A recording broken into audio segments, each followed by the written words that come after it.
Perang Rusia-Ukraina akan genap 1 tahun pada Jumat 24 Februari 2023 besok. Namun kontak senjata antara kedua negara belum juga mereda.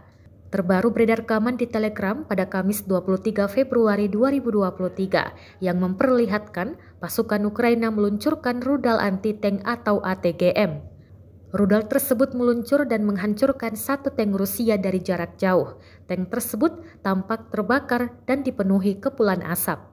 Dikabarkan tank tersebut berakhir rusak parah di dalam hutan, namun tidak dirincikan lokasi tank tersebut. Rekamannya pun menuai berbagai komentar dari warganet. Sebagaimana diketahui, invasi di Ukraina dimulai Presiden Rusia Vladimir Putin pada 24 Februari 2022 lalu.